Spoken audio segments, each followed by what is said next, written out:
반갑습니다. 오대영 라이브 오대영입니다.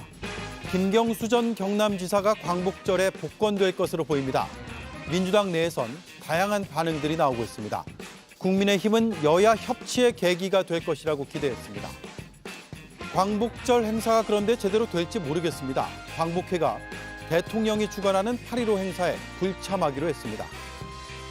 오늘 단도직입에선 김두관 민주당 대표 후보를 만나보겠습니다. 먼저 이수진 앵커의 한 줄 뉴스로 시작하겠습니다.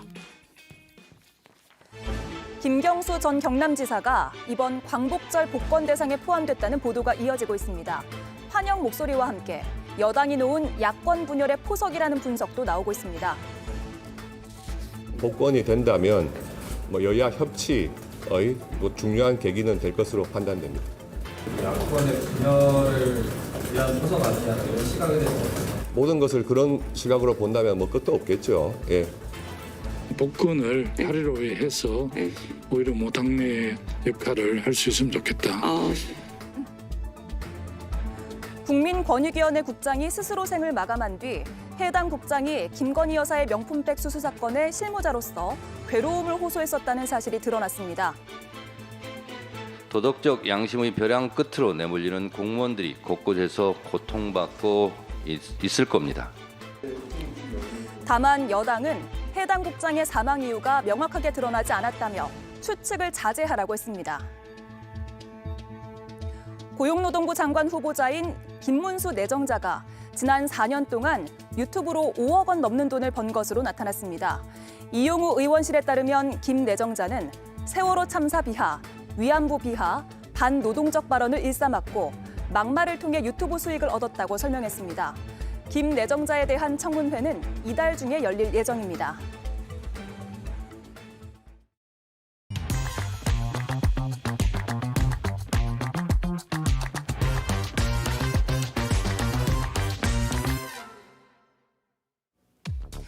며칠 전까지만 해도요, 대통령실에선 김경수 전 지사 복권 관련해 부정적인 기류가 흘렀다고 합니다.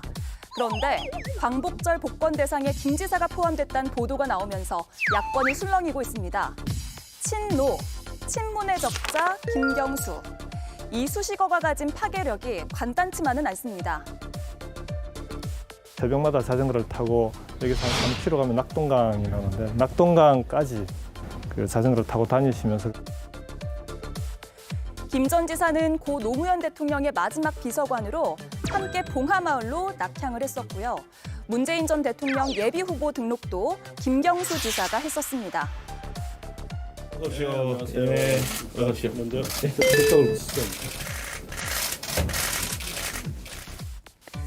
친문 진영의 구심점이 될 수도 있다는 건데요. 그래서 김 지사가 복권이 되면 야권이 분열될 수도 있다는 말이 나오고 있습니다. 네, 함께할 네 분 소개해드리겠습니다. 이동학 전 민주당 최고위원, 김윤형 전 국민의힘 부대변인, 배수진 조국혁신당 대변인, 김성열 개혁신당 수석대변인 나와주셨습니다. 안녕하세요. 안녕하세요. 예, 자, 언론을 통해 알려진 민주당 내부의 반응은 약간 엇갈리는 것 같아요. 일단 김두관 당대표 후보는 환영한다. 그 앞에 대까지 붙었습니다. 대환영한다. 박지원 의원은 더 큰 민주당이 되는 기회가 될 것이다 라고 한 반면에 정성호 의원은 여당에서 야권 분열용으로 쓸 것이다 라는 입장을 이전에 나타냈었고요. 이현주 의원은 복권 자체를 반대한다. 봉건적인 사고 방식이다라고 해서 대통령의 특별 사면 권한도 부정적으로 바라보는 입장을 나타냈습니다.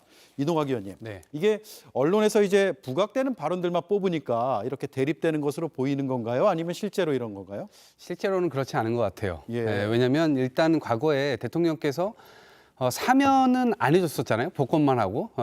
사면을 해주고 복권을 안 했었잖아요. 그렇죠. 그러니까 약간 쪼잔하다는 얘기까지 들었었거든요. 예. 그런데 이제 와서 어쨌든 사면이라도 한 것은 그나마 다행이다 이렇게 생각을 하고요. 아마 여당 내부에서 뭐 이거를 분열의 카드로 쓸 수도 있지 않겠느냐라고 하는 얘기가 나오는 것은 저는 그건 그 방식대로 흘러가지 않을 거라고 봅니다. 예. 오히려 통합과 화합하는 계기 그리고 더 확장하는 계기가 될 수 있지 않나 싶은데요. 지금 이제 영국에서 공부를 하고 계세요. 민주주의나 뭐 다양성, 공존 뭐 이런 것에 관해서 더 깊게 이제 공부를 하고 계신 것으로 알고 있는데 아마 들어오시면 지금 이번 선거에서도 저희가 경남에서도 원래 우리가 그래도 민주당에서는 민주당 세가 있다라고 하는 것이 경남과 부산이었잖아요. 예. 그럼에도 불구하고 거의 대부분 다 낙마를 하셨잖아요.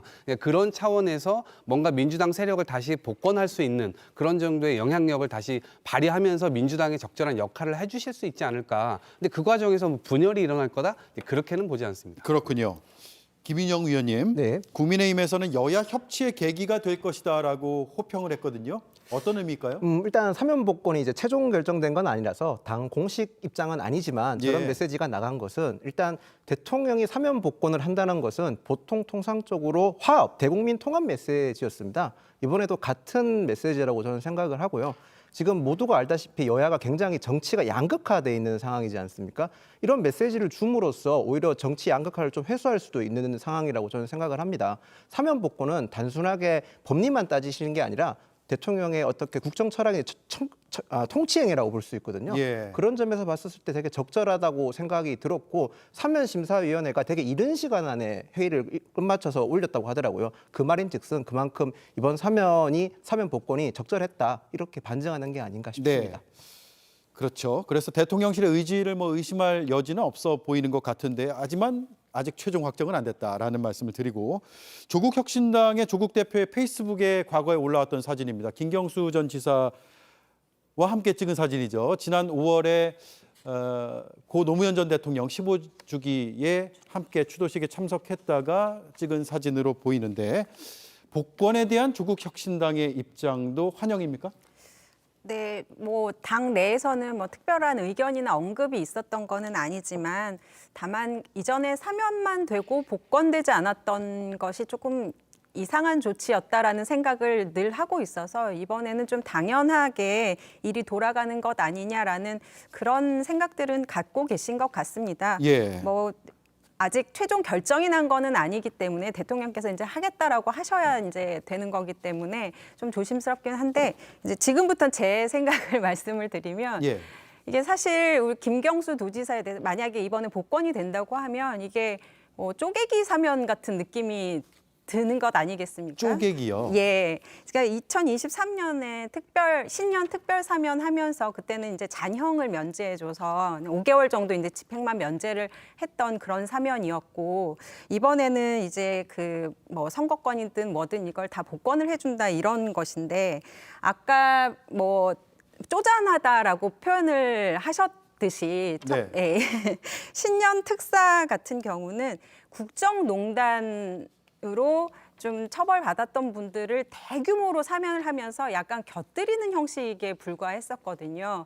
뭐 김인영 위원께서는 통합의 메시지가 아니었겠느냐라는 이제 그런 취지로 이제 사면은 다 그렇다라고 말씀하셨는데 사실 그때는 어떤 통합의 메시지라기보다 워낙 국정농단 사범들을 많이 사면을 하다 보니까 억지로 끼워 넣는 거 아니냐. 균형 맞추기로요. 근데 균형도 아니었습니다. 그때 화이트리스트, 국가정보원 동원한 불법 사찰, 국정원 특활비 상납 사건, 국정원 댓글 공작, 국정원 특활비 불법 수수, 댓글 수사 방해, 군 댓글 공작 이 모든 사람들을 수십 명을 사면 복권을 시켜주면서 그중에 이제 몇 명의 야당 정치인과 김경수 도지사를 5개월 잔형만 면제해주는 그런 사면이었었거든요.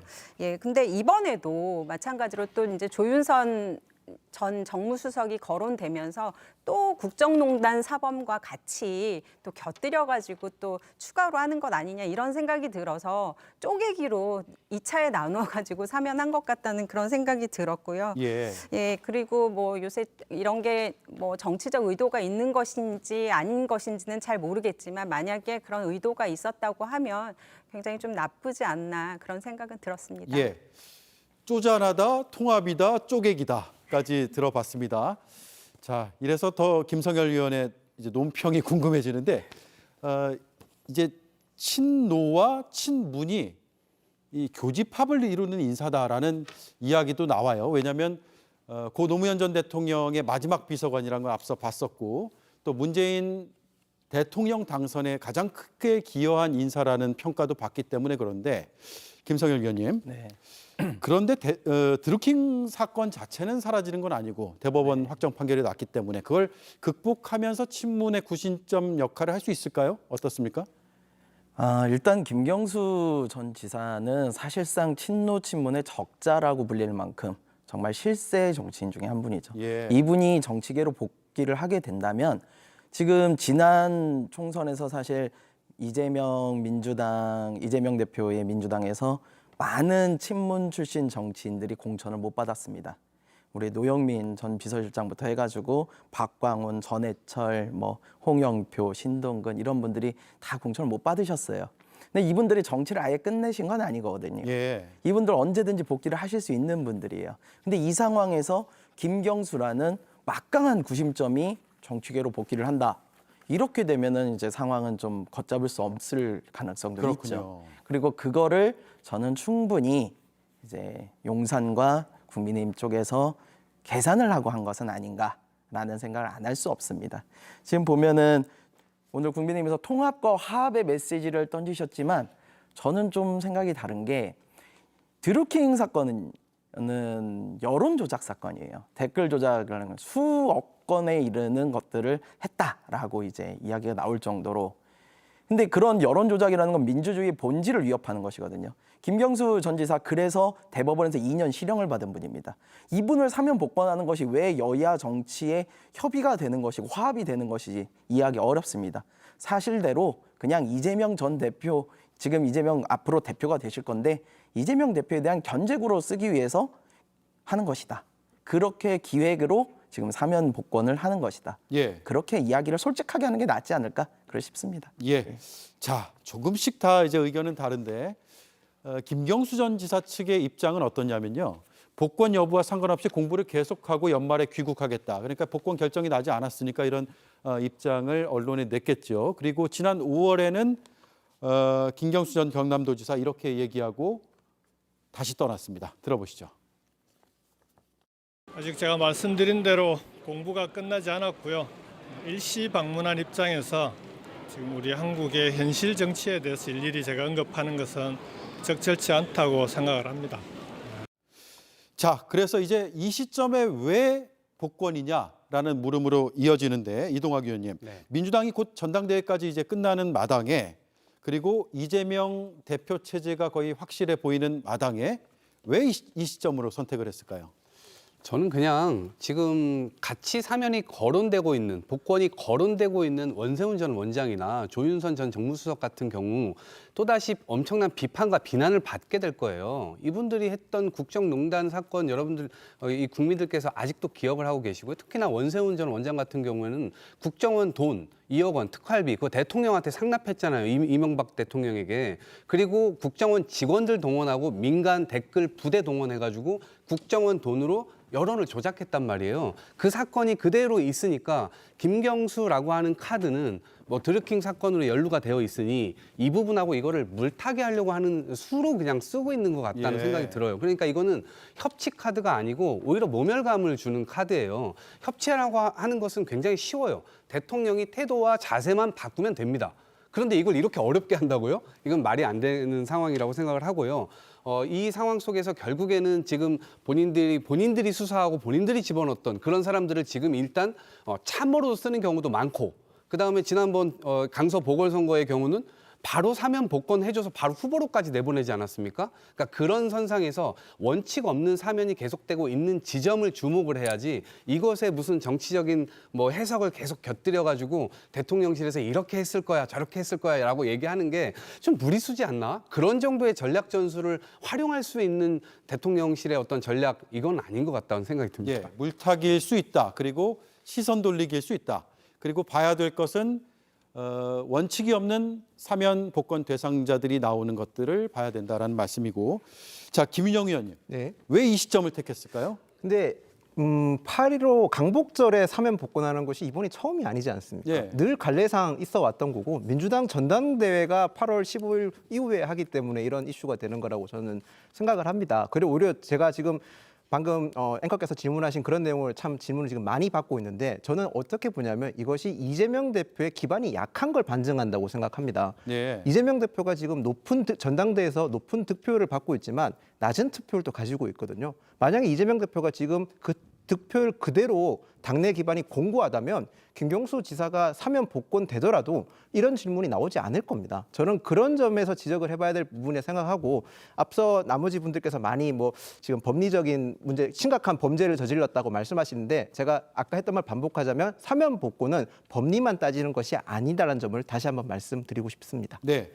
자, 지난 5월에 추도식 참석 위해서 아까 왔던 김경수 전 지사의 모습과 또 발언도 들어봤는데 당시에 이제 공항에 굉장히 많은 그 취재진들이 몰렸고 그래서 들어올 때 나갈 때 다 기자들이 함께 하면서 입장을 묻곤 했었습니다.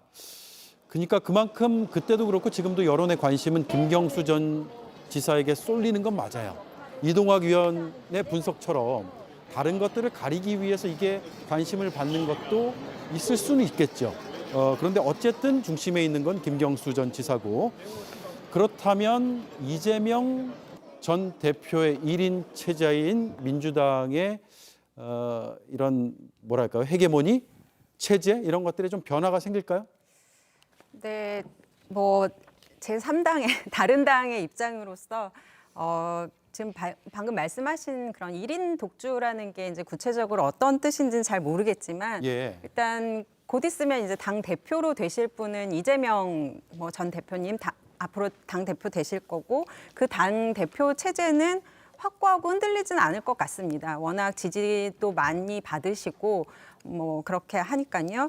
그러면 김경수 지사가 그러면 복권이 돼서 이제 혹시 돌아오시게 되고 나서는 이제 어떠냐라고 질문을 하시면 예. 민주 진영에서는 조금 더 어떻게 더 넓어지고 단단한 어떤 그런 토대가 그런 토대를 기대할 수 있지 않을까 이런 생각을 조금 해봤습니다. 예. 아무래도 어떤 진영이든 뭐 지도자감이 많을수록 더 많은 분들이 관심을 가져주시고 기대를 하시기 때문에 그런 면에서는 조금 기대를 가질 수 있는 거 아닌가라는 생각이 들고요. 아까 이제 그 복권 물타기 얘기를 하셨는데 다시 한번 이제 좀 덧붙이면 조윤선 전 정무수석 같은 경우는 그 김경수 전 지사가 형 집행 면제되었을 때 5개월 면제되었을 때 그때도 복권이 되셨습니다. 그때는 화이트리스트 로 복권이 됐던 거고요. 이번에는 블랙리스트 건으로 또 한 번 사면 복권을 받으실 예정인 것 같습니다. 예. 그러니까 뭐 한 사람에 대해서 한 정권에서 2번, 3번 반복해서 김기춘 전 실장도 마찬가지고요. 이런 것들이 사실 국정농단으로 인해서 이루어져 왔던 것인데 그거를 본인이 수사해서 다 잡아넣고 벌을 받게 하고 그러면서 단계적으로 이번에 한 번 해주고 다음에 또 한 번 해주고 뭐 이런 것들이 눈에 보이기 때문에 과연 이게 통합의 메시지일까라는 그런 의구심은 저도 가지고 있습니다. 예. 자, 마지막으로 김성열 위원님. 네. 지금 뭐 민주당이나 야권의 이제 구도를 함께 분석을 해 주셨는데 이걸 정치권 전체로 보면 어떻습니까? 김경수의 복귀는 어떤 의미일까요? 김경수 지사 복귀 타임이 지금인 거는 이재명 대표의 사법 리스크 현실화 문제 때문이에요. 이재명 대표가 이제 9월이랑 10월이 되면은 이제 위증 교사 문제와 공직선거법에 관련한 이제 판결들이 나올 겁니다. 그렇게 됐을 때 이게 현실화됐을 때 그러면은 민주당이 과연 그거에 대해서 어떻게 반응을 할까라는 것을 이제 정치권에서 다 보고 있는 거죠. 그때 이제 김경수라는 거대한 변수 하나를 던져 놓음으로써 그때의 상황이 어떻게든 자신들에게 유리한 쪽으로 좀 끌어가려는 모습들이 있는 것 같아요. 서로 뭐 여당도 그렇고 야당도 그렇고. 근데 이제 저는 좀 전에 다른 위원님들께서 말씀을 주셨습니다만 이렇게 사면 복권이라는 게 정치적 도구로 사용돼서는 절대로 안 된다고 생각합니다. 이렇게 대통령 마음대로 사면 복권하는 나라 우리나라밖에 없습니다. 프랑스에서는요 부정부패나 선거법 위반 사범들은 아예 사면 복권 대상이 되지 않아요. 예. 독일에서는 판결한 판사의 허락을 받지 않으면요 사면 복권이 안 됩니다. 핀란드 같은 곳에서는 대통령이 대법원에 물어보고 해야 돼요. 예. 이렇게 우리나라 마음대로 사면 복권을 하니까 늘 정치인 재벌들만 항상 사면 복권 됩니다. 이럴 거면 왜 수사하고 왜 재판받습니까? 저는 이렇게 원칙 없는 사면 복권 이번 기회에 우리 정치권에서 좀 바꿔야 되는 시점이라고 생각합니다. 네, 알겠습니다. 자, 이 이슈에 더 말씀하고 싶으신 분 있어요? 없으면 넘어가겠습니다. 지난해 광복절 행사에서 윤 대통령과 함께 입장한 이 인물, 바로 이종찬 광복회장입니다. 광복절 행사인 만큼 대통령과 같은 테이블에서 함께할 기회가 있는 거죠. 자, 그런데 이종찬 회장이 올해는 이 행사에 가지 않겠다고 했습니다. 정말로 가지 않게 된다면 광복회의 사상 첫 불참이 됩니다. 이종찬 회장, 윤석열 대통령 친구의 아버지라서 사석에서는 대통령이 아버님이라고 부른다고 알려져 있는데요. 그래서인지 불참의 의미가 더 커 보이기도 합니다. 이번 불참의 원인, 바로 독립기념관장 임명 때문입니다. 1948년 8월 15일 날 정부를 세우게 되는 거예요. 거기서부터 대한민국이 시작이 되신 겁니다. 이렇게 뉴라이트 사관과 궤를 같이 하는 발언들이 문제가 되고 있는데요. 광복회 측은 중앙연구원장과 독립기념관장 등 연이은 인사에 대한 반발 의미라며 특히 독립기념관은 국민 성금을 바탕으로 개관을 했는데 더욱이 이런 분이 관장이면 안 되는 것 아니냐라고 했습니다. 삐걱대는 광복절 행사, 앞으로 파장이 더 커질 수도 있을 것 같습니다. 네, 광복회가 대통령이 주재하는 광복절의 오찬 행사에 참석하지 않겠다라는 사상 최초의 불참을 발표를 했습니다. 지금 야당들도 불참 혹은 불참 검토 이런 얘기들이 나오고 있는데 먼저 야당들의 얘기를 좀 들어보고 국민의힘 입장도 듣죠. 지금 민주당은 어떻게 한다는 계획인가요? 지금 검토 중인데 제가 볼 때는 이걸 그대로 간다고 하면 참석하지 않을 것 같습니다. 예. 왜냐하면 굉장히 모욕적인 인사예요. 일단은 처음에 이제 욕보이는 인사이기도 하고요. 지금 이걸 예를 들어보자면 예를 들면 경찰서장에 극악무도한 범죄를 저지른 사람을 경찰서장으로 앉히는 이게 맞아요? 어린이집 원장에 어린이를 사랑하고 어린이를 어떻게 잘 교육시킬까 이런 생각을 하는 사람을 원장으로 임명하는 게 맞지 어린이를 골려주고 골탕 먹이고 어린이를 때리고 괴롭히고 이런 사람을 임명하는 게 맞습니까? 그건 맞지 않다라고 생각할 겁니다. 지금 인사가 그런 형태로 지금 이루어진 거예요. 국민들이 적절하지 않은 인사라고 생각을 하게 될 겁니다. 그런 차원에서 보면 대통령이 이거 도대체 이 여야 협치 국면 이런 것들을 만들어도 모자랄 판인데 예. 계속해서 이런 국면으로 계속 가져간다라고 한다면 이미 이념전쟁 이런 거 홍범도 흉상 이전부터 시작을 해가지고 굉장히 많은 논쟁이 있었잖아요. 대한민국 미래로 가야 된다, 현재 문제 해결하자 이렇게 하는데 그것도 적절하지 않은 인사를 임명을 해가지고 이렇게까지 사달을 만드는 거 이해되지 않고요. 예. 오히려 그냥 대통령께서 참 일관되다 이런 생각을 역설적으로 해보게 돼요. 방통위원장 이진숙 위원장 임명하는 것도 그렇고요. 그다음에 우리 고용노동부 장관으로 김문수 장관 또 임명하는 것도 그렇고요. 예. 계속해서 이런 인사들이 참 일관되다. 오히려 대한민국 국민을 생각하지 않고 어떻게 보면 자신의 어떤 지지 세력 안에 있었던 사람 중에 생각이 조금 완전히 동떨어져도 이런 사람들 월급자리 챙겨주려고 하는 것 아닌가? 그 이상도 그 이하도 아닌 것처럼 느껴져요. 대한민국의 어떤 정통성이라든가 지금 현재 국면에서 맞이하고 있는 여러 형편에서의 뭐 통합, 협치 이런 국면은 전혀 고려 대상이 아닌 것 같다는 생각에서 예. 굉장히 씁쓸합니다. 예, 굉장한 부적격 인사이고 그렇기 때문에 민주당도 불참 가능성이 커 보인다라는 게 논평이셨고요. 배수진 의원님. 예, 저희는 경축식에 불참하겠다고 이미 말씀을 드렸습니다. 예. 자, 이거 구분해서 지금 네. 경축식이 있고 네. 대통령이 주관하는 오찬 행사가 있잖아요. 네. 지금 광복회는 그 오찬 행사에 가지 않겠다는 거고 조국 혁신당은 아예 경축식도 안 가겠다. 네, 그렇게 말씀을 드린 것으로 알고 있습니다. 예.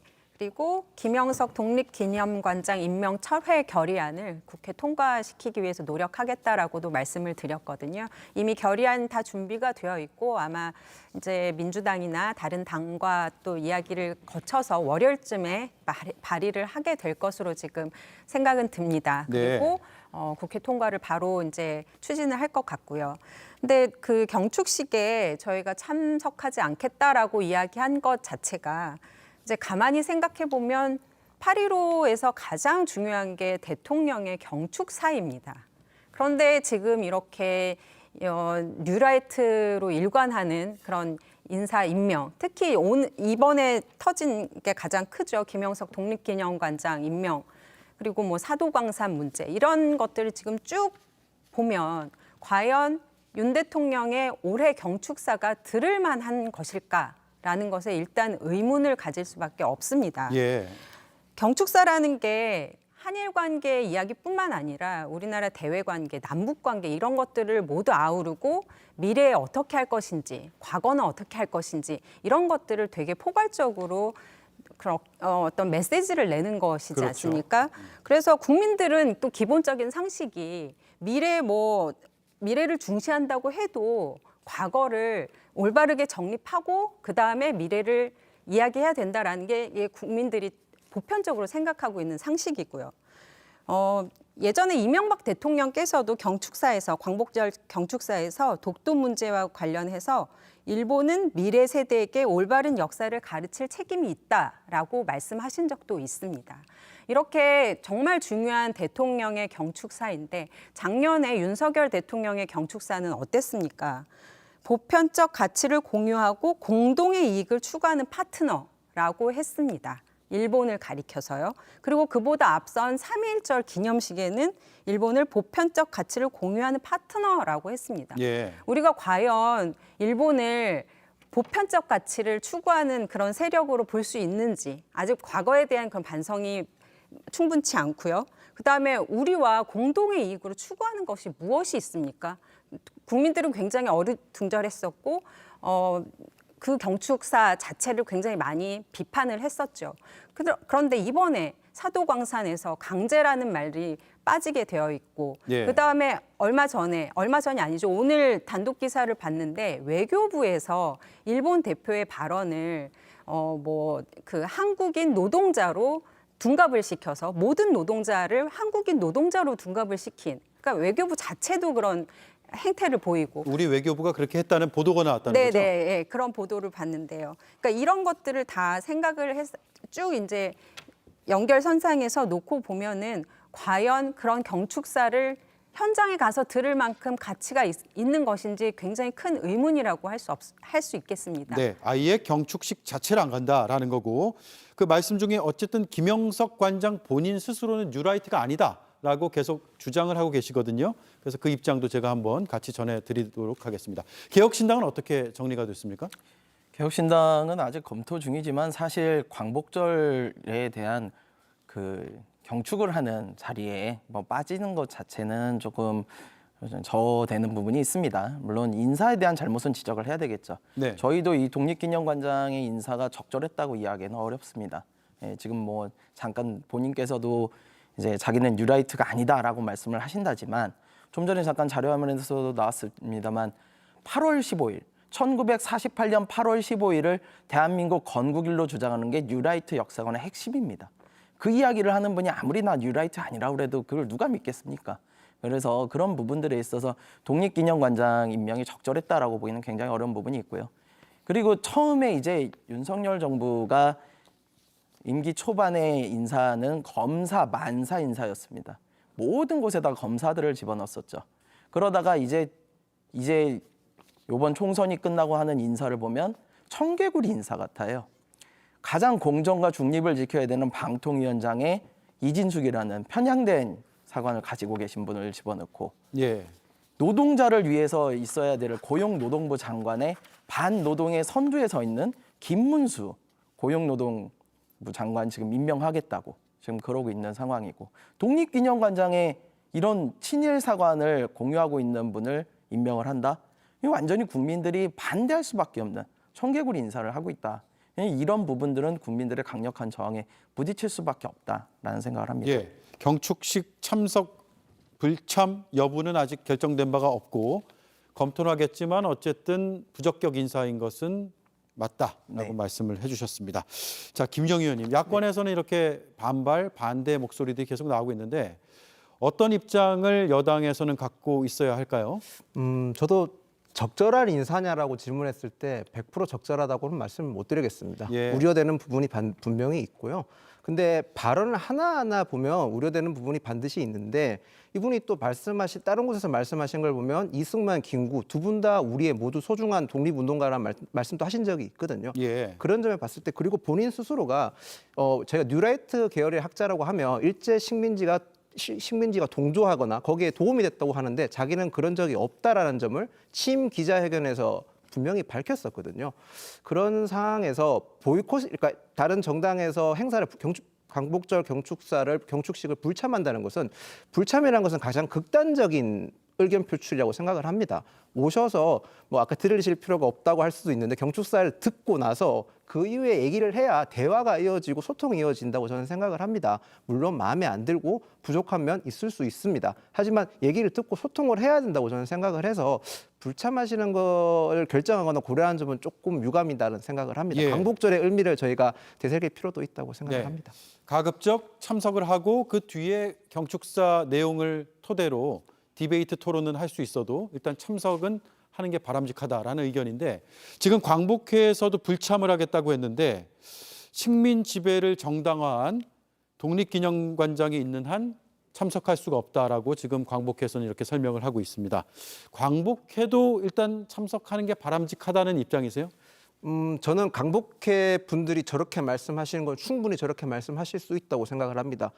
광복회 회원분들이 다 독립운동을 하신 분들 아닙니까? 그런 분들의 의견은 충분히 공감을 하고 저희가 들어야 될 부분이 많습니다. 예. 저는 저 문제 해결은 김영석 관장이 직접 해결하셔야 될 부분이라고 생각합니다. 논란이 많았던 만큼 본인이 광복회 회원분들을 만나고 설득하고 그래서 대통령의 인사가 틀리지 않았음을 본인 스스로가 전 입증을 해야 된다고 생각을 합니다. 오롯이 김영석 관장의 몫이라고 생각을 합니다. 네. 그렇군요. 자, 그런가 하면 야권 그중에서도 민주당과 조국혁신당에서는 이번 일을 계기로 친일 정권이라는 프레임을 점점 더 강화하는 주장들을 내놓고 있거든요. 한번 들어보겠습니다. 윤석열 정권 곳곳에서 친일 바이러스가 전성시대를 누리고 있습니다. 이런 반역사적, 반국가적 권력을 기다리는 것은 비참한 몰락뿐입니다. 일본의 역사 왜곡에 맞서 국민 손으로 건립한 독립기념관에 친일 정권이 오물을 뿌리는 형국입니다. 국민에 대한 모욕이고 민족에 대한 만행입니다. 네. 그런 와중에 이제 조국 대표는 일본의 밀정이라는 건 이제 이종찬 광복회장의 표현을 인용한 것이긴 한데 일본의 밀정들이 국정을 갖고 놀고 있습니다. 이렇게 페이스북에 글을 올리기도 했습니다. 이동학 배수진 위원께 질문을 드리겠습니다. 친일 정권으로 규정한 근거가 뭡니까? 우선 지금 윤석열 정부 들어와서 너무나 많은, 그러니까 일본과 적절한 관계를 맺고 미래로 가야 된다는 것엔 동의합니다. 이제 그런 적절한 정부가 행동을 취해야 되는 것도 맞지만 국민들을 설득하면서 함께 가야 돼요. 근데 국민들과는 동떨어진 인식 속에서 본인 혼자만 지금 100m로 지금 앞서 나가고 있는 것이거든요. 그러다 보니까 계속 이런 의혹을 받는 것이고요. 구체적으로 살펴보면 지금 화면도 나가고 있습니다만 3월 달에 강제 동원 제3자 변제안 발표했고 그다음에 후쿠시마 오염수 논란 지금 1년 넘게 지속되고 있습니다. 여전히 대한민국이 후쿠시마 오염수 관련돼서 뭔가를 조치를 취할 수 있는 권한이나 이런 것들이 없어요. 그러니까 이게 흑막에서 지금 진행되고 있는 겁니다. 그래서 국민들 입장에서는 당연히 불안할 수밖에 없는 거죠. 올해만 하더라도요. 5월 달에 네이버 라인 사태 때 정부가 적절한 행동을 취했는가? 아니 왜 취하지 않고 있지? 마지막에 겨우 마지못해서 이제 그 한마디 하는 그런 정도의 상황이었단 말이죠. 그리고 7월 달 얼마 전이었어요. 사도광산 논란 이런 거 있지 않았습니까? 이런 게 일관되게 계속해서 나타나다 보니까 이렇게 아니 대한민국 편이어야 될 대통령이 정부가 자꾸 일본에 유리한 국면을 만들어주고 있는 거 아니냐? 이러한 의혹을 당연히 가질 수밖에 없는 것이고 특히나 이번에 독립기념관 관장은 독립을 기념하는 거예요. 그리고 독립했던 독립운동가들 이런 사람들의 넋을 기리고 그것을 계속해서 역사 속에서 우리가 밝히기 위해서 노력을 하는 그런 기관입니다. 그런데 이런 기관의 수장으로 지금 보시면 임시정부 부정하고 일제 이 정당화하고 이런 인사를 여기다가 앉히는 게 맞습니까? 제가 하나만 더 말씀드리면 이 독립기념관이라는 것 자체가 전두환 정권 때 만들어져요. 1980년대 만들어지는데 이때 만들어지게 된 계기도요.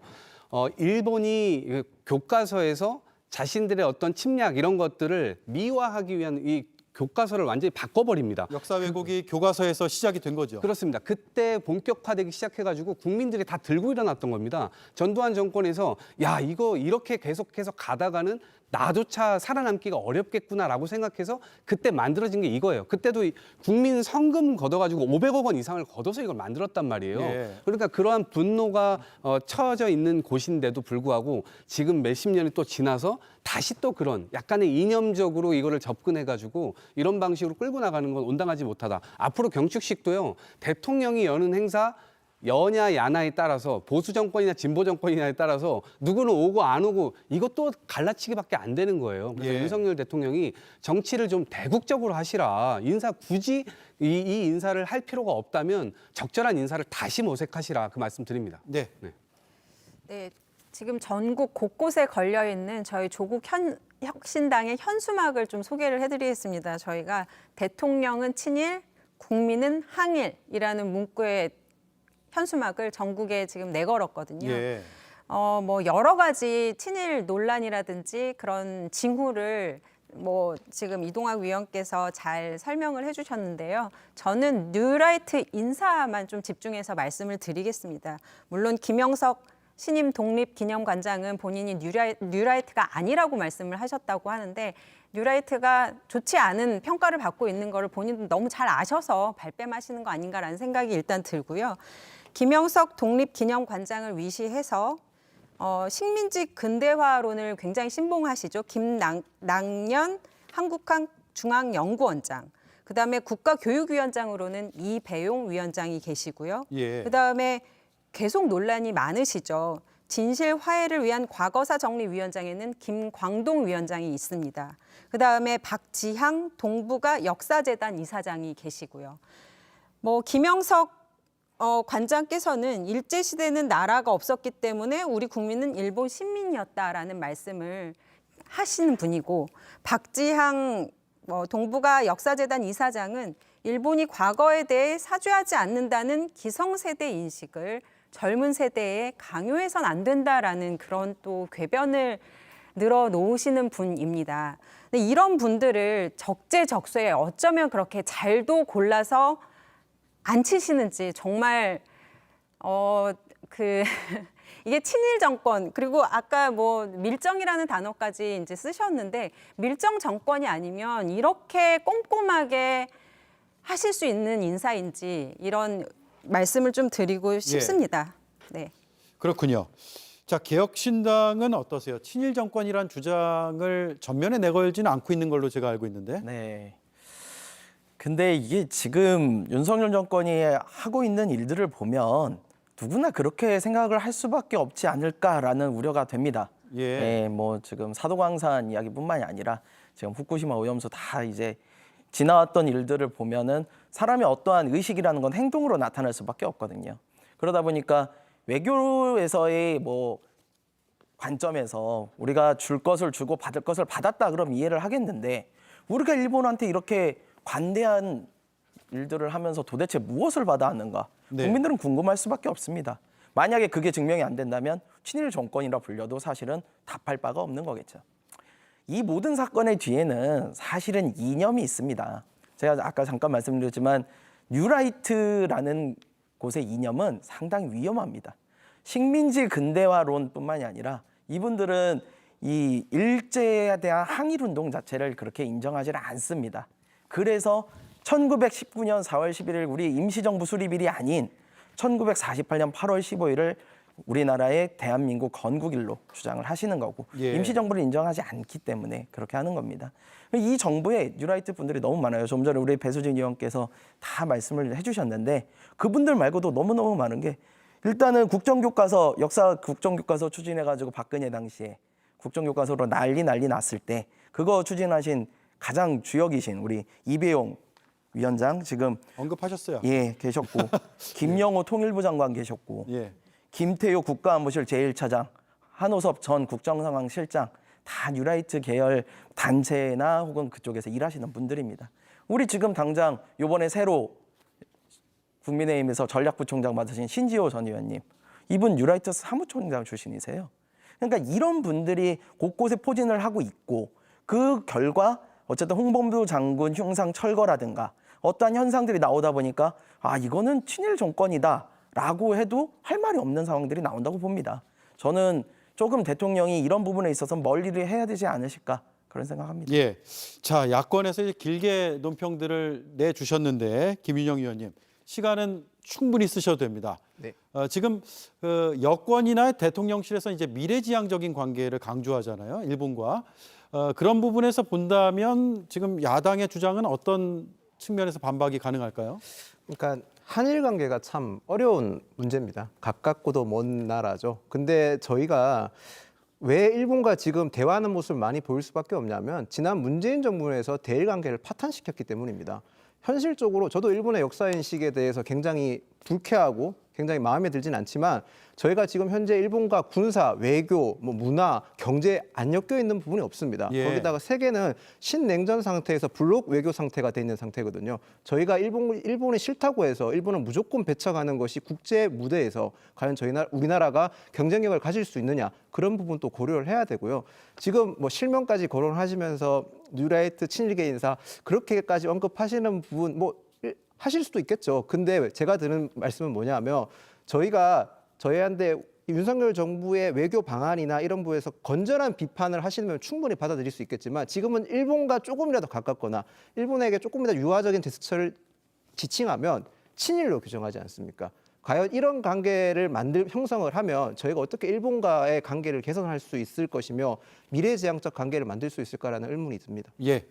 거기에 덧붙여서 어제 저희 출연한 김재원 최고위원은 뉴라이트 자체를 너무 나쁘다고만 하는 것도 문제다라는 입장도 내주셨는데 거기에 대해서도 여러 이제 디베이트가 가능할 것 같아요. 다음 시간에 또 충분히 많이 준비가 돼 있으니까 8.15 광복절 이후에 또 한번 논의를 하도록 하겠습니다.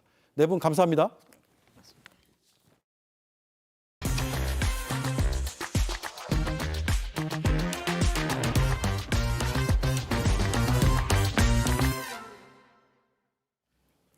(4년) 동안 5억 원. 김문수 고용노동부 장관 후보자가 유튜브를 통해 얻은 수익입니다. 단순히 계산을 하면 억대 연봉이 넘는 셈인데요. 문제는 돈뿐만이 아니라는 겁니다. 박진규 기자입니다. 김문수 고용노동부 장관 후보자가 과거 운영한 유튜브 채널을 통해 약 5억 원의 수익을 올린 걸로 나타났습니다. 이용우 더불어민주당 의원이 공개한 김문수 후보자의 연도별 소득금액 증명원 분석 결과를 보면 김 후보자는 2019년부터 2022년까지 약 4년 동안 유튜브 채널 김문수 TV를 운영하며 총 5억 948만 원의 수입을 올렸습니다. 구독자는 2021년 기준 약 35만 명이었던 걸로 알려졌습니다. 김 후보자는 2022년 9월 윤석열 대통령으로부터 경제사회노동위원회 위원장으로 임명된 이후 채널을 폐쇄했습니다. 유튜브 채널을 운영할 당시 김 후보자는 여러 차례 논란을 빚기도 했습니다. 2022년에는 노동자들이 손해배상을 가장 두려워한다. 불법 파업에는 손배폭탄이 특효약이라고 말한 바 있습니다. 이용우 의원은 김 후보자는 막말의 아이콘, 채널을 삭제한 건 자신의 과거를 지우고 국민을 속이겠다는 뜻이라며 지금이라도 모든 영상을 복구하고 국민 앞에 철저히 검증받아야 한다. 자신 없다면 다시 본업인 유튜버로 돌아가기 바란다라고 비판했습니다.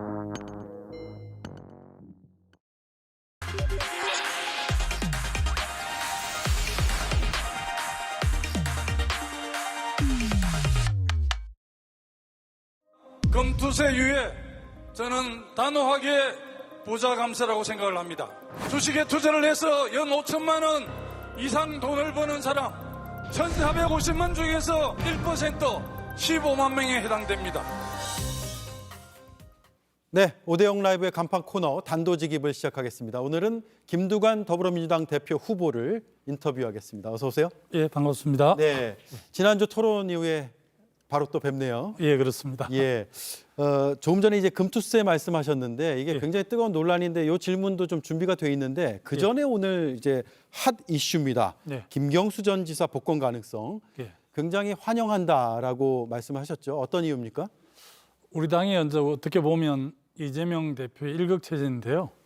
대선 후보도 사실은 지금은 이재명 후보밖에 없잖아요. 예. 그래서 뭐 이번 전대에서 이제 80% 얻고 하면 당 대표도 이재명 후보, 대선 후보도 이재명 후보 이렇게 될 가능성이 높은데 김경수 전 지사가 오늘 이번에 복권이 되면 우리 당내의 대선 주자들을 다양하게 할 수 있고 예. 본선 경쟁력을 높여서 우리 민주 진보 진영을 지지하는 국민들, 당원들의 바람을 또 실현하는데 한 발짝 다가갈 수 있기 때문에 네. 저는 뭐 김경수 전 지사뿐만 아니라 김동연 뭐 경기도 현재 지사, 또 김부겸 전 총리, 뭐 또 임종석 전 비서실장 이렇게 다양해야만이 우리가 3년 후에 예. 정권 교체를 할 수 있다 이런 입장이라서 뭐 이렇게 당대에서 그렇게 이야기를 하면 적어도 뭐 박수를 치거나 침묵을 해야 되는데 예. 그냥 이재명 지금 대표 후보로 쭉 가면 되지 왜 다른 사람을 검행하느냐 이렇게 해서 야유를 보내서 제가 예. 굉장히 떠아갑니다. 상처를 많이 받으셨군요.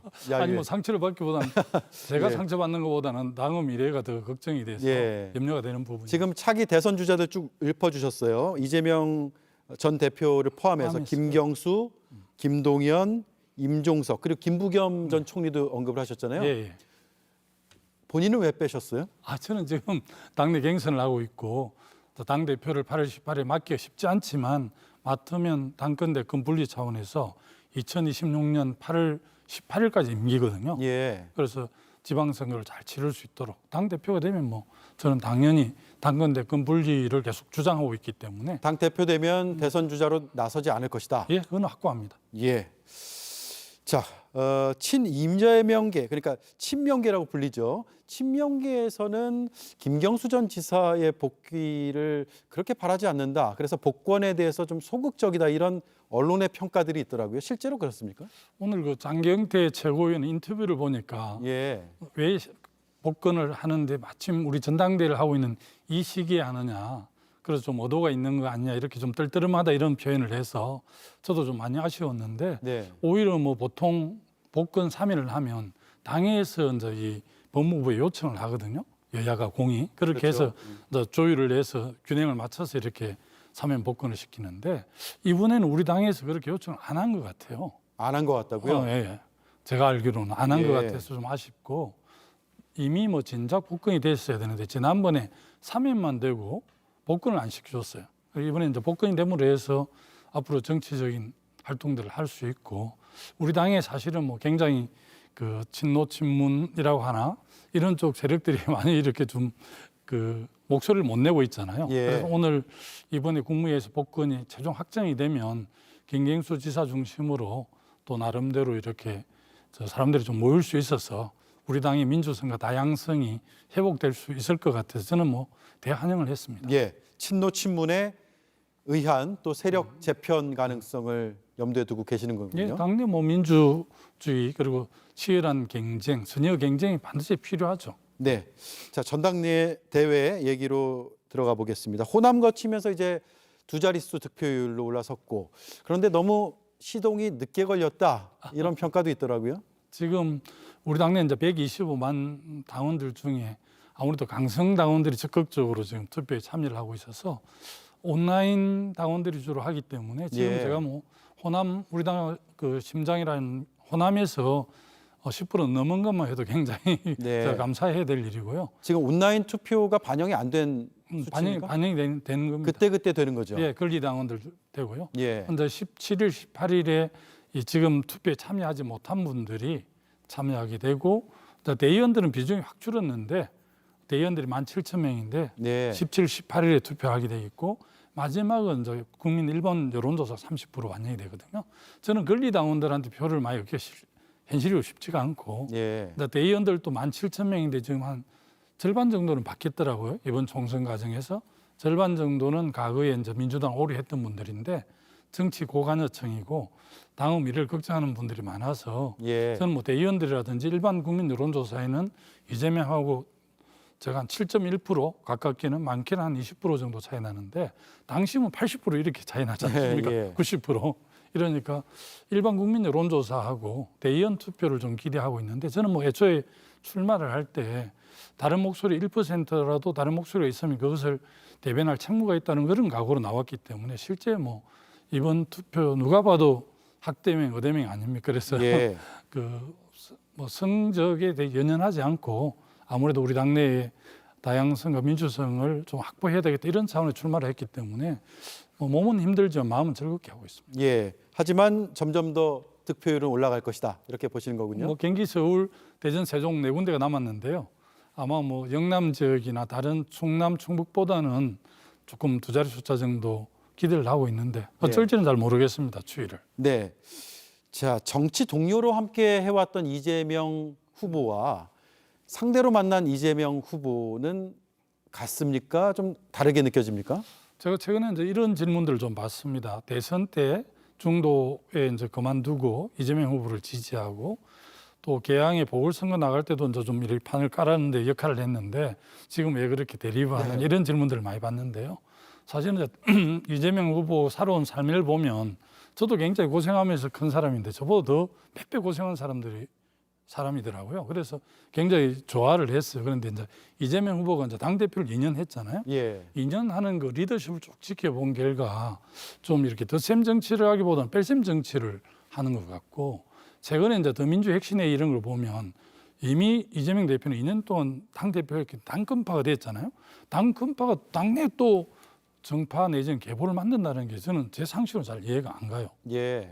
그래서 그런 점들을 보면서 또 이번에 이제 연임하는 과정을 보면서 우리 당의 역사를 봤을 때 연임은 결코 우리 당의 미래를 봤을 때 바람직하지 않다 이런 생각에서 제가 이제 참여를 했으니까 예. 처음에는 약속 대련이다, 뭐 들러리다 이렇게까지 이야기를 하더라고요. 근데 저도 나이도 있고 예. 꽤 어려운 곳에 내가 정치를 해왔잖아요. 이렇게 좀 순하게 생겼지만 예. 그런데 제가 뭐 이 나이에 그 들러리스로 나올 처지도 아니고 정말 당이 염려가 돼서 제가 낙동강 전선에서 패장이라서 뭔가 마음이 많이 힘들었습니다. 네. 그럼에도 불구하고 아무도 연임하는데 추대되는 분위기인데 거기에 도전하는 사람이 없어서 제가 큰 결심을 하고 도전한 거죠. 네.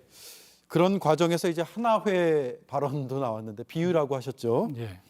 지금 사과를 해야 된다 이런 당내 여론들이 있는데 예. 사과는 끝끝내 안 하실 생각입니까? 예, 정동영 의장님도 뭐 SBS에 나오셔가지고 당내 뭐 그런 정파에 좀 더 당내 정치에 많이 관여하는 이런 부분에 대해서 지적하는 거는 괜찮는데 예. 80년 신군부 하나에 비유한 거는 좀 가했다 이렇게 지적을 했는데 제가 뭐 하나의 방점이 있는 게 아니고 우리 당내 민주주의 훼손되는 부분에 대해서 지적한 것이기 때문에 예. 달을 보면 별 그렇게 비판할 게 없는데 네. 일단 뭐 강성 지지자들은 그렇게 규정을 했다라고 비판을 하시는데 저는 뭐 그 정도 다른 견해를 낼 수 있고 그걸 다 녹여내는 게 우리 민주당이지 네. 뭐 그 단어 하나를 가지고 그렇게 비유에 쓰인 단어보다는 그 메시지에 주목해달라 이 말씀이네요. 예, 하나이를 연상한다 이렇게 지금 하나이 같다라고 이야기한 것도 아닌데. 예. 그러면서 이제 극성 지지자와의 결별, 더민주혁신회의의 해체를 이재명 전 대표 이제 대표 된다면 해야 된다라는 내가 뭐 제안을 하신 거죠. 굳이 좀 권유를 하고 싶습니다. 2017년에 대선 경선이 끝나고 이재명 대표의 가장 열성적 지지자였던 송가혁이라고 있었거든요. 네. 손가락 혁명군. 그걸 결별을 함으로 해서 이재명 후보 지금 당대표 되고 입지가 커졌습니다. 저는 더민주혁신회의는 본인들이 당권파기 때문에 네. 굳이 새로운 정파를 내는 게 좀 더 동의가 잘 안 되고 최근에 이제 영남의 5개 시도당 위원장은 전부 다 더민주혁신회의가 됐고요. 우리가 주목했던 강주광역시는 양부남이라는 현역 의원이 되고 예. 강의원이라는 더민주혁신회 상임대표가 떨어졌어요. 그래서 강주에서 떨어졌지 않느냐 이렇게 이야기를 하지만 지금 지방에는 이미 차기 지방선거에 더민주혁신회의 대우줄을 서고 있고 또 그렇게 약한 차기의 뭐 시장, 군수, 구청장 하려면 아니면 기초강력위원 나가려면 더민주혁신회에 들어와야 된다 이렇게까지 약간 권유하는 이런 분위기가 있더라고요. 예. 그러면 이게 당내 당이거든요. 그럼 굉장히 우리 당의 취지에 맞지 않고 염려스러워서 네. 오히려 이 강성 개딸하고 오히려 더민주혁신하고 일정 정도 거리를 두는 게 이재명 후보 본인이 자기 대선으로 가는데 훨씬 더 좋을 거라고 제가. 네, 전당대회 이후에도 그런 제안을 계속 하실 생각이세요? 일단은 한번 권유해 보려고 합니다. 이제 그걸 받아들이고 안 하고는 이재명 대표 유력 주자잖아요, 지금. 예. 저하고 뭐 경선을 하지만 김지수 후보도 있고 저도 있지만 이미 80%를 넘는 득표를 하고 있고 뭐 이게 뭐 차기 당대표 되는 거는 거의 어떻게 보면 기정사실화되어 있는 상황이기 때문에 당대표가 되고 차기 대선도 출마하실 텐데 그런 강성들하고 이렇게 좀 결배를 해야 중도층, AN이 확대되고 중도층을 견인할 수 있어서 네. 결국 0.73%를 극복할 수 있을 거라고 봅니다. 네. 인터뷰 시작할 때 금투세 관련된 이제 네. 연설 장면을 저희가 보여드렸는데 네. 금투세 폐지를 지금 주장하고 계시고 네. 부자 감세는 안 된다라고 네. 주장하시는 거잖아요. 예, 금투세 이제 유예가 안 된다. 그렇죠. 유예를 하면 부자 감세가 되는 것이다. 네. 그런데 당내에서는 이게 유예해야 된다는 쪽의 목소리도 조금씩 나오는 것 같아요. 저는 끊임없이 우리가 대선에 승리하려면 예연 확장을 주장했거든요. 예. 그래서 이제 금투세 유예나 종부세 완화가 중도층 예연을 확대하는 걸로 이재명 후보께서 대표 후보께서 약간 오해를 하신 것 같아요. 네. 그런데 사실 이제 종부세는 실제 전체 우리 국민의 2.7% 주택을 보유하고 있는 분들한테 부과되는 거고 특히 종부세는 이제 4조 2천억 정도 되는데 거기 전부 다 지역 균형 발전 국세로 징수를 하지만 지방정부 교부세로 갑니다. 그래서 소멸 지역이나 어려운 낙후 지역에 가는데 예. 종부세가 10조에서 이렇게 줄어들기 때문에 지방정부들이 재정 운영하는데 굉장히 어렵고요. 금투세는 이제 금융투자를 해서 5천만 원 이상 소득이 생긴 분한테 가세를 하는 거거든요. 1,450만 중에 1% 15만 정도에 부과하는 겁니다. 그리고 예. OECD 38개국 중에 30개국이 금투세를 시행하고 있고요. 우리도 이제 2년 유예했는데 그때 여야 합의로 된 거거든요. 최근에 이제 한동훈 국민의힘 대표가 마침 금투세를 정부 여당이 주도해서 바꿀 수 있는 것처럼 이야기를 하는데 이거는 이미 법안이 성립되고 시행을 앞두고 있습니다. 네. 내년 1월 1일부터. 그래서 금투세 유예도 마침 지금 나스닥이라든지 금융시장이 요동을 치고 있는 게 시행하지도 않는 금투세 때문에 그런 것처럼 약간 프레임을 씌웠더라고요. 네. 저는 동의하지 않고 예. 우리 당은 특히 이제 중산층과 서민을 위한 정당이고 오랜 정책 기조가 객차를 완화하는 데 있는데 종부세를 완화하는 거라든지 금투세를 유예하는 것은 객차를 더 키우는 거기 때문에 네. 저는 반대를 하고 있고요. 진성준 우리 당 정책위원장도 반대를 하는데 이재명 유력한 당대표 당선 유력자 그렇게 이야기하고 오늘 약간 뭐지 정책에서 기조가 바뀌었더라고. 좀 네. 토론을 해봐야 되겠다 이렇게 해서 저는 좀 의아하는 입장입니다. 네. 왜 그럴까요? 앞으로 이제 대권 가도까지 생각을 해서 그런 중도 확장을 예, 위한 이제 중도 확장이나 맹문인데 제가 볼 때는 그런 착각이라고 하시는 거고요. 오히려 뭐 산토끼 잡으려다가 집토끼까지 놓치는 우를 범하는 그다 이런 생각이 들어서 네. 저는 뭐 확고하게 부자 감세에 반대하고 이 유예라든지 완화에 대해서 동의하지 않고 있습니다. 네. 민주당의 적톡성을 강조하고 계십니다. 김대중 노무현의 길을 가겠다라는 말씀인데 이재명 후보보다 자신이 더 적통성이 있다라고 생각하는 이유가 뭡니까? 적통성이 제가 있다기보다는 이재명 후보가 지금 1급 체제, 본인은 1급은 맞는데 체제는 아니라고까지 이야기를 하더라고요. 네. 그런데 지금은 완전히 그렇게 돼버렸습니다. 지난 대선 때 이재명 후보가 이재명은 민주당 이야기하니까 우리 당원들이 많이 오해를 했거든요.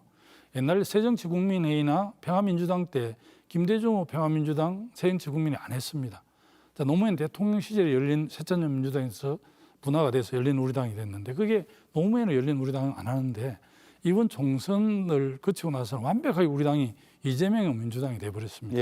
그런데 우리 이제 민주진보 진영은 연대 연합 통합할 때 승리를 했거든요. 김대중, 김종필, DJP 연대를 통해서 최초의 수평적 정권 교체를 했고 정몽준, 노무현 단일화를 통해서 재집권을 했습니다. 그런 역사가 있는데 지난 대선 과정을 봐도요. 국민의힘은 30대 무관의 이준석을 당대표로 앉히고 또 안철수가 단일화하고 윤석열 대통령도 국민의힘 사람이 아니었잖아요. 영입을 해서 만들었는데 우리는 그때 어쨌든 정의당하고 단일화도 안 됐고 또 안철수하고 그것도 안 되고 또 같이 경쟁했던 뭐 이낙연 후보 측도 갈등이 있어서 많이 좀 적극적으로 못 도운 상황이 돼서 0.73으로 졌는데 제가 노무현과 김대중의 길로 가면 승리할 수 있지만 이해창의 길로 가면 얘도 골목대학밖에 안 된다 이런 점을 지적하면서 훨씬 더 의원을 확대해달라 이런 요청입니다. 뭐 저는 김대중 노무현의 길이고 이재명 아니다 이런 게 아니라 그런 네. 점들을 강조한 겁니다. 알겠습니다. 자, 시간이 다 가버렸네요. 아, 그렇습니다. 예, 한 16분, 17분 정도 인터뷰를 했는데 주말에 경기, 대전, 세종 예.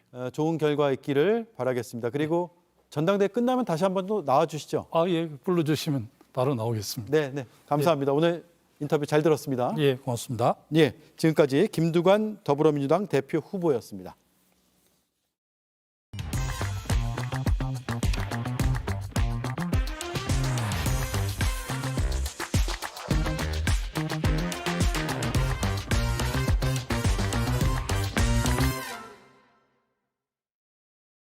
국민이 정치하면 나이가 적으로 본단 말이야. 개념이라고 본단 말이야. 민주주의가 되지 않아요. 내가 정권 배선이고 내 건지 해야 되는데 부정선언을 왜 났느냐.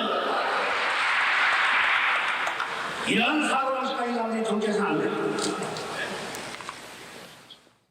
다양성을 모르는 자가 정치를 하면 나라가 망한다. 대화를 할 줄 모르는 사람은 민주주의를 할 준비가 돼 있지 않은 사람이다. 고 김대중 전 대통령이 남긴 말들입니다. DJ 동교동 사저 문제가 큰 이슈입니다. 이를 계기로 DJ가 남긴 어록의 유산을 다시 꺼내보는 건 어떨까요? 다양성, 대화, 타협, 지금 시국에 절실한 내용들이 많습니다. 앵커 한마디였습니다. 메이킨을 만나면 매일 아침 편하다. 생약 성분으로 부드럽게, 양약 성분으로 빠르게. 변비, 복부팽만, 식욕부진 한 번에 싹. 메이킨 유쾌, 상쾌, 통쾌. 오늘 밤 메이킨. 안내드립니다. 기록적인 폭염으로 운동하실 때는 반드시 충분한 수분 보충과 휴식으로 철저히 대비하셔야 합니다. 그래서 미리미리 올여름 지치기 전 미리미리 링티. 당신이 같은 이유로 다시 올 일 없도록 진짜 진료에 집중하는 진짜 치과 의사들. 당신의 마음, 당신의 치과 의사는 안다. 덴티움. 피컷 먹는 이 남자 잘해. 특허받은 테스토피크 포뮬러로 남성 활력을 높여주니까. 남자의 성공 테크닉 정관장 RX진 B컵. 5대0 라이브 마치겠습니다. 다음 주에 뵙겠습니다. 고맙습니다.